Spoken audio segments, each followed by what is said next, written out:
McCleskey, BrazilDirect.us. I'm here with Vic Sprecher, and we are cleaning Emily and doing some very important things to make sure that she stays in good working condition for many years. Take it away. Thank you, Mark. Well, it simply boils down to this, that if you take good care of Emily, Emily will take good care of that victim that's out in the water, because she will go out without any hesitation.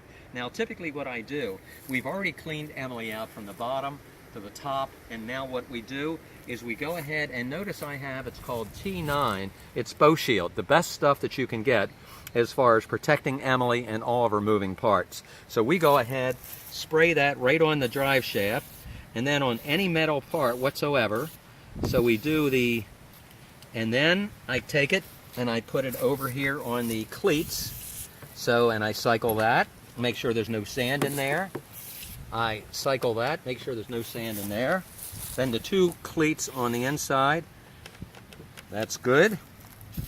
That's good. And then there's a little hole here that goes in, and that's for the engine, the turbo. So I go ahead and just give it a little squirt in there. Now let's take a few minutes to talk about the painstaking efforts that went into really clean out the inside of Emily. Okay, great. Well, what we did as far as the inside, it was full of salt water, and we know what salt water can do. So we went ahead and filled Emily up with clean, fresh water, H2O, and then we washed everything out, and then we went ahead and did it again. And what that does is ensure that Emily is going to operate and not get any kind of corrosive buildup whatsoever. So that's critically important.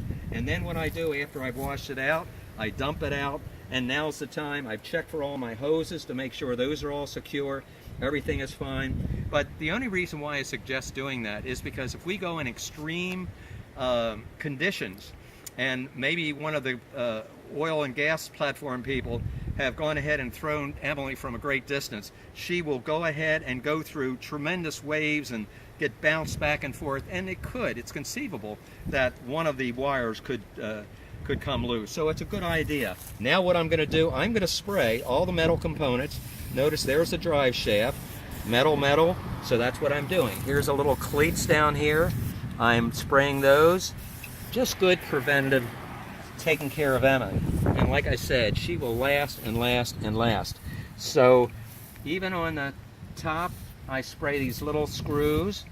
And you may not believe this, but I'm even going to put some wax on her after we let this all dry, because it's the little things that count, as you say. So we've checked the underside of her to make sure that those are nice and clean. And Emily, it's that simple as far as taking care of her. And she's now going to be ready for her next operation. So Mark, thank you very much. That's how easy it is to maintain Emily.